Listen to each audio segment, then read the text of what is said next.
पहला पाठ होशिया का ग्रंथ, अध्याय 6, पद संख्या 1 से 6। आओ, हम प्रभु के पास लौटे। उसने हमको घायल किया, वही हमें चंगा करेगा। उसने हमको मारा है, वही हमारे घावों पर पट्टी बांधेगा। वह हमें 2 दिन बाद जिलाएगा। तीसरे दिन वह हमें उठाएगा और हम उसके सामने जीवित रहेंगे। आओ, हम प्रभु का ज्ञान प्राप्त करने का प्रयत्न करें। उसका आगमन भोर की तरह निश्चित है। वह पृथ्वी को सींचने वाली हितकारी वर्षा की तरह हमारे पास आएगा। इब्राहिम, मैं तुम्हारे लिए क्या करूं? यहूदा, मैं तुम्हारे लिए क्या करूं?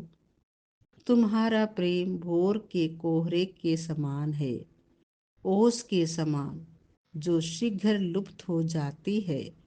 इसीलिए मैंने नबियों द्वारा तुम्हें घायल किया, अपने मुख के शब्दों द्वारा तुम्हें मारा है, क्योंकि मैं बलिदान की अपेक्षा प्रेम और होम की अपेक्षा ईश्वर का ज्ञान चाहता हूँ। यह प्रभु की वाणी है। संत लुकस के अनुसार पवित्र सुसमाचार, अध्याय 18, पद संख्या 9 से 14।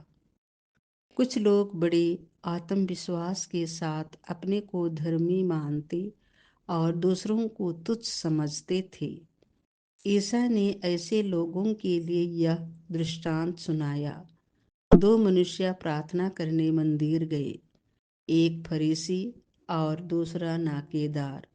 फरीसी तन कर खड़ा हो गया और मन ही मन इस प्रकार प्रार्थना करता रहा, ईश्वर, मैं तुझे धन्यवाद देता हूँ कि मैं दूसरे लोगों की तरह लोभी, अन्यायी, व्यभिचारी नहीं हूँ, और न इस नाकेदार की तरह ही मैं सप्ताह में 2 बार उपवास करता हूँ और अपनी सारी आय का दशमांश चुका देता हूँ।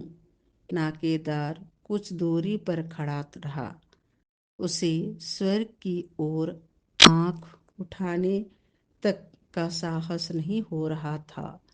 वह अपनी छाती पीट पीट कर यह कह रहा था, ईश्वर, मुझ पापी पर दया कर। मैं तुमसे कहता हूँ, वह नहीं बल्कि यही पाप मुक्त होकर अपने घर गया, क्योंकि जो अपने को बड़ा मानता है वह छोटा बनाया जाएगा, परंतु जो अपने को छोटा मानता है वह बड़ा बनाया जाएगा।